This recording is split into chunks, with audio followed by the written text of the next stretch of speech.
Okay, good afternoon. A point at the new lawn here with me, Matt McClellan, as Port Vale draw 1-1 against Forest Green, and I'm joined by Port Vale manager Neil Aspin. Neil, a precious point there. Could you have had three?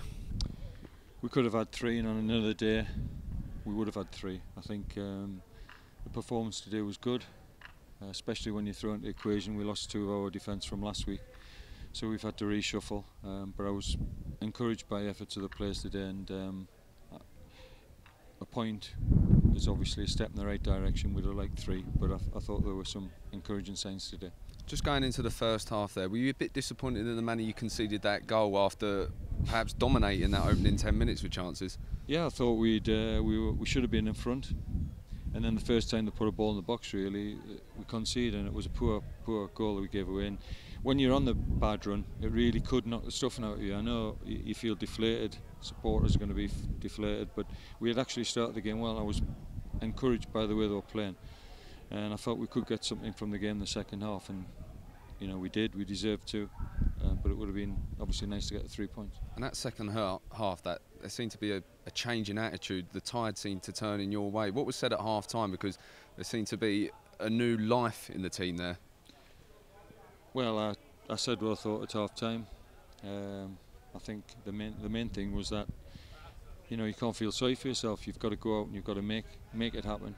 And the privilege to be professional footballers. And as long as they give me 100% in terms of effort and commitment, and I think last week's game showed it's in the home game. Everyone's disappointed if you lose, but the manner we lost last week, we got good support, got applauded off, and I feel that we've got to make sure we play like that, well, every week if we can, and then regardless of the result, then the supporters will stick with us. Now, me and you have been talking after games recently, sort of not wanting to discuss match official decisions, and it seemed to be going that way. A few potential penalties turned away, but Ricky Miller in the middle of it all, as usual. We came on and he won you a penalty. How relieved were you to see Tom Pope bury that in the corner? I was relieved, but I didn't see it because I didn't watch it, because I knew it was an important, really important spot kick, and to be fair to Tom, he always steps up and takes them, so delighted for him. You can always go back to decisions. The linesman's not far away from the free kick that they got. I think it's a bit debatable whether it was a free kick or not. We should have dealt with it better, and then I felt we should have had a penalty before we actually got the penalty. And he did take a while before he gave it, but he got there with a decision, and like I say, it's one in our favour.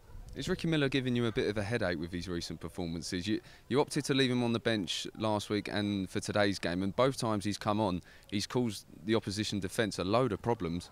No, he's not giving me a headache. I'm just pleased that when he's come on, he's looked like the player I know he can be.